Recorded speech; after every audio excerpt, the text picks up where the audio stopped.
হর হর মহাদেব। ভক্তি ও পূজন কথায় আপনাদেরকে স্বাগতম। হিন্দু ধর্মে নানা শাস্ত্র, বিবিধ ধর্মমত, ধর্মপথও ভিন্ন। সংসার ধর্ম যেমন কঠিন তেমনি জটিল। এই সংসারে থেকে আমরা যাতে ভক্তি ও মুক্তির পথে পৌঁছতে পারি, তারই উদ্দেশ্যে ভক্তিমূলক ব্যাখ্যাগুলো আপনাদের কাছে সহজ বাংলা ভাষায় পৌঁছে দেওয়ার চেষ্টা করেছি। আমার এই আন্তরিক প্রয়াস দ্বারা সকলে উপকৃত হলে আমার চেষ্টা সার্থক বলে মনে করব। আমার এই উপস্থাপনা যদি আপনাদের ভালো লাগে তাহলে চ্যানেলটিকে সাবস্ক্রাইব করে লাইক দিয়ে শেয়ার করে পাশে থাকবেন।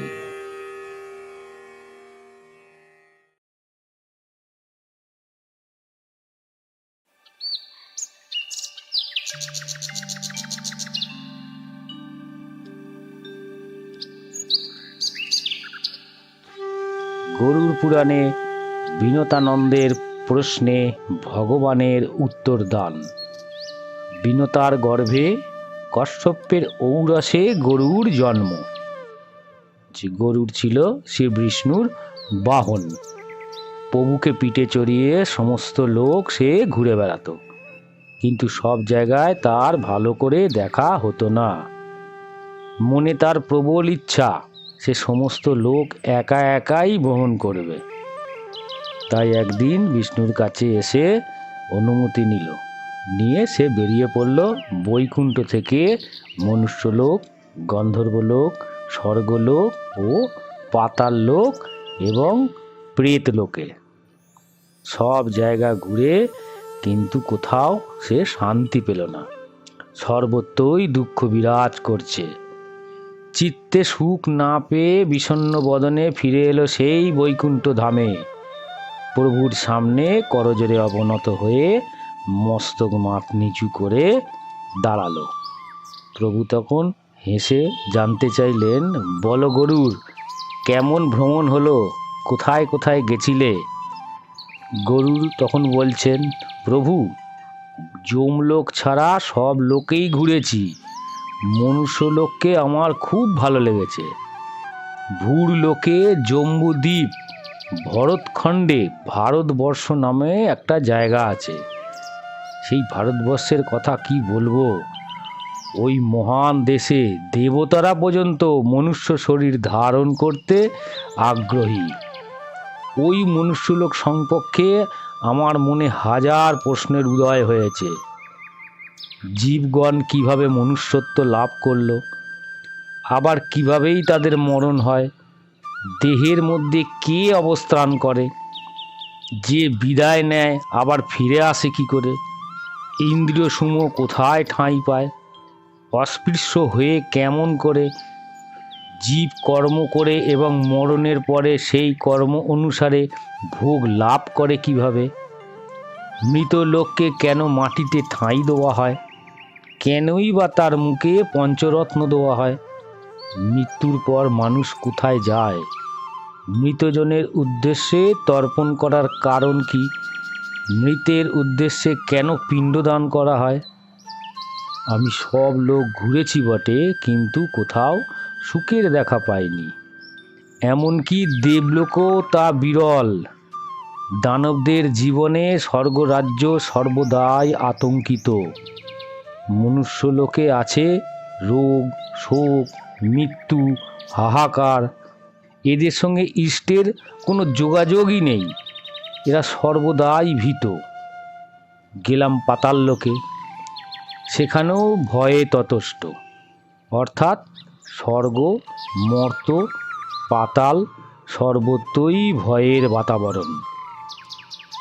সবখানে যেন ইন্দ্রজালের মতন মিথ্যার প্রলোভন। একমাত্র বৈকুণ্ঠ ধাম আপনার পাদপদ্ম যুগলে নির্ভয় ঠাঁই পাওয়া যায়। কালের কবলে পড়ে সব মানুষ দুঃখে জর্জরিত। সকল স্থানের থেকে ভারতবর্ষকে আমার খুব বেশি দুঃখী মনে হলো। কেননা সেখানে কানা, খোঁড়া, আঁতুর, বোবা, কালা, পঙ্গুর কোনো অভাব নেই। সর্বদা সেখানে হিংসার আগুন জ্বলছে। চলছে হানাহানি, মারামারি, তারা ক্লেশ ভোগ করছে, এক দণ্ড সুখ পাচ্ছে না। দিনে দিনে তাদের আয়ু কমে আসছে, আবার কারোর কারোর কালের আগেই মৃত্যু হয়ে যাচ্ছে। এই মৃত্যু কেন হয় প্রভু? মৃত্যুর পর সে কোথায় যায়? শুনেছি নাকি নরক গমন হয়, সেখানে কর্মফলের প্রায়শ্চিত্ত করে। দয়া করে আমার এই সকল প্রশ্নের উত্তর দিয়ে আমার মনকে শান্ত করুন। তখন শ্রীহরি বলছেন, হে গরুর, তোমার সমস্ত প্রশ্নের জবাব আমি দিচ্ছি, তুমি শোনো। সেদজ্জ, উদ্ভিজ, জরায়জ ও অণ্ডজ, এই হলো জীবের জন্মের প্রকারভেদ। গর্ভ অবস্থায় জীবের সৃষ্টি ও বৃদ্ধি ঘটে। প্রথমে শুক্র ও যোনির সংযোগে পিণ্ড গঠন হয়। পিণ্ডের মাঝখানে থাকে জীব, সেটা বর্ধিত হতে থাকে। একদিন রাতে তার আকার ধারণ করে, পঞ্চম দিনে বুদবুদ আকার ধারণ করে, 14 দিনে তাতে মাংস ও ধাতু গজায়। 20 দিন পর সেই মাংস ধীরতা লাভ করে, 25 দিনে পুষ্টি ও বল পায়, 1 মাসে তা পূর্ণ পঞ্চতত্ত্ব লাভ করে। ত্বক ও মেদ জন্মায় দ্বিতীয় মাসে, তৃতীয় মাসে জন্মায় অস্থি ও মজ্জা, চতুর্থ মাসে চুল ও আঙুল জন্মায়, পঞ্চম মাসে কান, নাক, মুখ আর বক্ষদেশ জন্মায়, সপ্তম মাসে উদর, উপস্থ, কণ্ঠরন্ধ্র, গুহ্যদেশ ও অঙ্গ প্রত্যঙ্গ জন্মায়। প্রাণের স্পন্দন তখনই সূচিত হয়। অষ্টম মাসে মাতৃজঠরে প্রাণ নড়াচড়া শুরু করে। নবম মাসে জীব সম্পূর্ণতা লাভ করে এবং ধীর হয়। রক্ত, মাংস, ত্বক, অস্থি, মজ্জা 10 মাসে সে ভূমিষ্ঠ হয়। এই হলো পঞ্চভৌতিক জীবন রহস্যের কথা। আর হলো ক্ষিতি, তেজ, জল, বায়ু ও আকাশ, এই হলো পঞ্চভূত। ক্ষিতির বিকারে সৃষ্টি হয় পঞ্চদ্রব্যের মধ্যে ত্বক, অস্থি, নাড়ি, রোম ও মাংস। জলের বিকারে সৃষ্টি হয় মজ্জা, রক্ত, মল, মূত্র এবং শুক্র। তেজ থেকে আসে ক্ষুধা, তৃষ্ণা, নিদ্রা, ভ্রান্তি ও আলস্য। বায়ু দান করে ধারণ, চলন, সংকোচন, প্রসারণ ও ক্ষেপণ। আকাশ থেকে লাভ হয় কাম, ক্রোধ, লোভ, মোহ ও লজ্জাগুণ ভাব। প্রাণ, অপান, ব্যান, সমান ও উদান গঠিত হয় পঞ্চবায়ু থেকে, যার দ্বারা পান, ভোজন, পোষণ ও পরিপাকদি কাজ সম্পূর্ণ হয়। জীব নিজ নিজ কর্ম অনুসারে মর্তে আসে। আয়ু, বিত্ত, মৃত্যু ও বিদ্যাকে সঙ্গে নিয়েই জীব গর্ভ অবস্থায় ভূমিষ্ঠ হয়। কর্মের দ্বারাই জীব সমুৎপন্ন ও কর্মের দ্বারাই ক্ষয় লাভ করে। গর্ভস্থ জীবকে বায়ু অপমুখ আকর্ষণ করে, ঊর্ধ্বপাদে নিরসন করে। জানুর ওপরে 2 অঙ্গুষ্ঠ, জানুর পৃষ্ঠদেশে হাতের আঙুলগুলো আর 2টি চোখ এবং জানু দুটির মধ্যে নাক রেখে গর্ভে জীব বর্ধিত হতে থাকে। মায়ের জঠরে জীব এইভাবেই কুণ্ডলী অবস্থায় থাকে। মা যেসব জিনিস খায় তার থেকে নিঃসৃত রস জীবকে বাড়তে সাহায্য করে। তার নাভিতে থাকে একটি নাভিযুক্ত অবস্থা। মায়ের অমধ্য যে খাদ্য পাচিত, সেই রস ওই নারীর দ্বারাই সঞ্চারিত হয়। মাতৃগর্ভে জীব এইভাবেই যন্ত্রণা ভোগ করতে থাকে। এই সময় আগের স্মৃতি তার মনে জাগে, তখন পরিত্রাপ করে আর ভাবে আর কখনো কুকর্মে লিপ্ত হব না। এই গর্ভে বাস প্রচণ্ড যন্ত্রণাদায়ক। যে কর্ম করলে মাতৃজঠরে ঠাঁই না পেতে হয়, এবার সেই কাজই করব। নবম মাসে গর্ভের জীব নিচের দিকে মাথা করে। প্রজাপত্য বায়ু ওই সময় তাকে পীড়ন করে, সে চেতনা হারায়। আবার মায়া তখন তার ওপর প্রভাব বিস্তার করে, সে পূর্বজ্ঞান পুরো বিলুপ্ত হয়ে যায়। পরে জীব সেই ভূমিষ্ঠ হয়। বাল্যকাল কাটিয়ে কৈশোরে পা দেয়, যৌবনকাল অতিবাহিত করে প্রৌঢ় হয়ে একদিন কালের নিয়ম অনুসারে মৃত্যুমুখে পতিত হয়। এইভাবেই বারবার জন্ম ও মৃত্যুর মধ্যে দিয়ে তারা আসে আর যায়। তবে প্রত্যেকবার যে একজনিতেই জন্মাবে এটার কোনো মানে নেই। বিভিন্ন জনিতে সে আশ্রয় নেয়, কারণ পুণ্যের ফলে স্বর্গবাস ঘটে, নতবা নরকগমন। সেখানে যন্ত্রণা ভোগ করতে পাপ কিছুটা লাঘব হয়।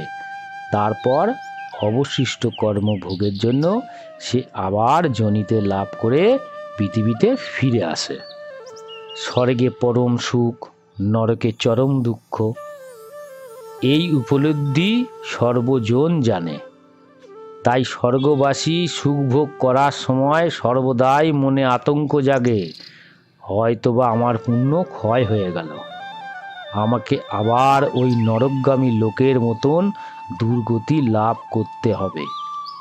এমন চিন্তায় যদি সর্বদা দুঃখ পায়, তাহলে স্বর্গবাসী হয়েও কি সে সুখ পায়? গর্ভবাসে বহু দুঃখ সইতে হয়, জন্মকালে যোনির পেছনে মহাক্লেশ ভোগ করতে হয়। তারপর সেই জীব শিশুকাল থেকে ধীরে ধীরে একদিন বৃদ্ধ হয়ে যায়, মৃত্যুর সময় ঘনিয়ে আসে। যমদূতেরা, অনুচররা তার মাথায় শিয়রে এসে দাঁড়ায়, তাকে নিয়ে যাওয়ার জন্য টানাটানি করে। তারপর তাকে পাঠিয়ে দেয় স্বর্গ অথবা নরকে।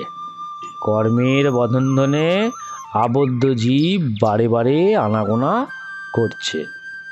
যমলোকে অসংখ্য নরকুণ্ড আছে, তার মধ্যে 84টি হলো প্রধান। যে যেমন পাপ করে তাকে সেই রকম কুণ্ডেই নিক্ষেপ করা হয়। সেখানে যমের অনুচররা সর্বদাই তাদের ওপর পীড়ন চালায়। কাউকে আগুনে পোড়াচ্ছে, কারোর মাথায় মুগুর দিয়ে বেদম মারছে, করাত দিয়ে কারোর দেহ কেটে ফেলছে, হিংস্র কুকুর বা বাঘ দিয়ে খাওয়ানো হচ্ছে, কারোর জীব টেনে ছিঁড়ে ফেলা হচ্ছে। সকলেই নরক যন্ত্রণার ভোগ করছে। কিন্তু এই যন্ত্রণা থেকে রেহাই পাওয়া যায় না।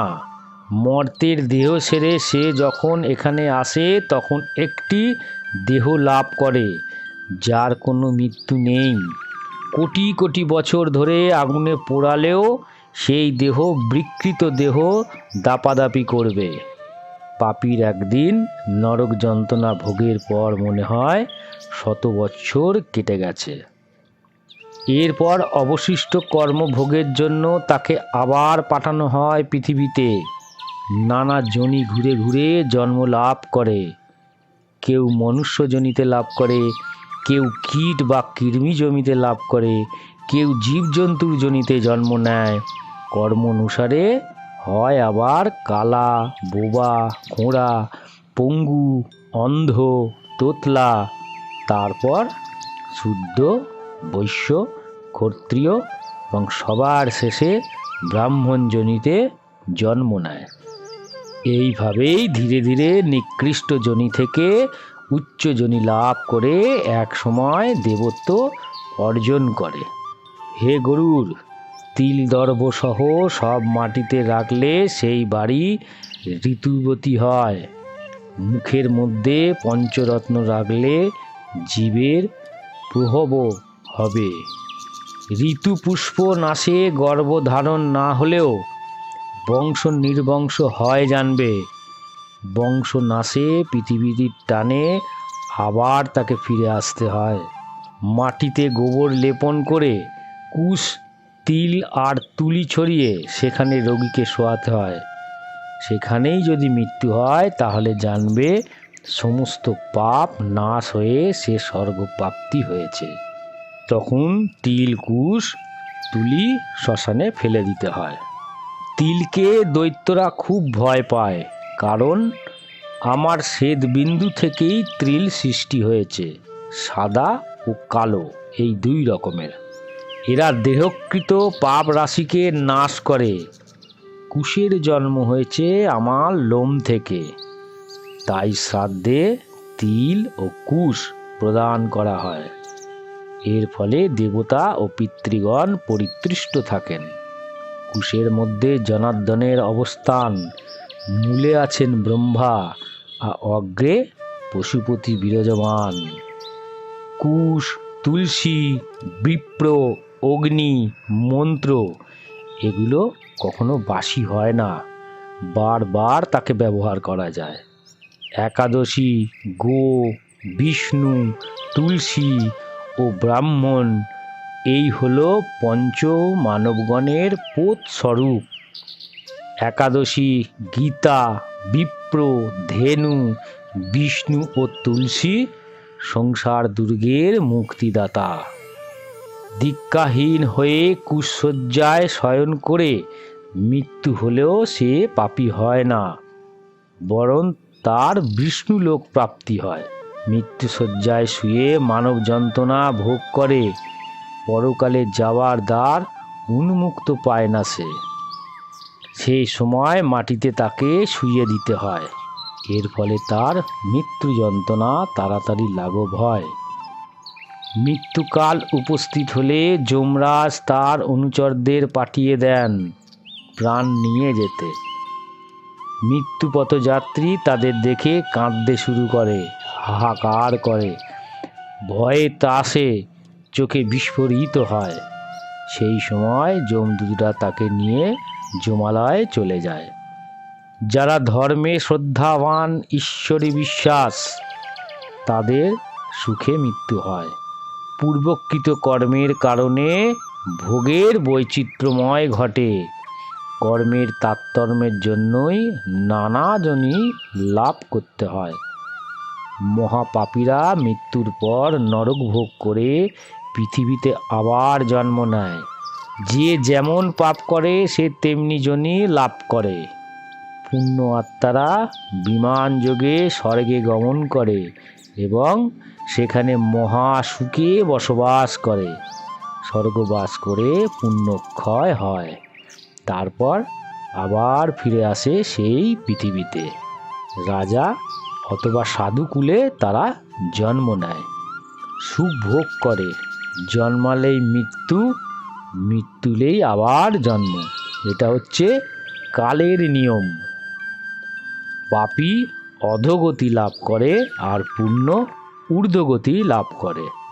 তাই জীব ইন্দ্রিয়সমূহের সাথে এক দেহে থেকে অন্য দেহে যাতায়াত করে, কিন্তু এই দেহ বায়ু, পিত্ত, পুরীদি শরীরের সৃষ্ট সকল ব্যাধি, সপ্ত ধাতু, মেদ, মাংস ও অস্থি দেহের সঙ্গে মিলিয়ে যায়। এ জগৎ সংসার দুঃখের আধার, সুখ কোথাও নেই। তাই মুক্তি লাভ করার জন্য প্রতিটি মানুষ অন্তরে যত্নবান হওয়া উচিত। যদি আপনাদের ভালো লেগে থাকে সাবস্ক্রাইব করে বেল ঘন্টা বাজিয়ে লাইক দিয়ে শেয়ার করে দিন। এই রকম সুন্দর সুন্দর গল্প নিয়ে আমি আবার হাজির হব। সবাই ভালো থাকবেন, সুখে থাকবেন, সবাইকে ভালো রাখবেন, ভগবানের উপর আস্থা রাখবেন।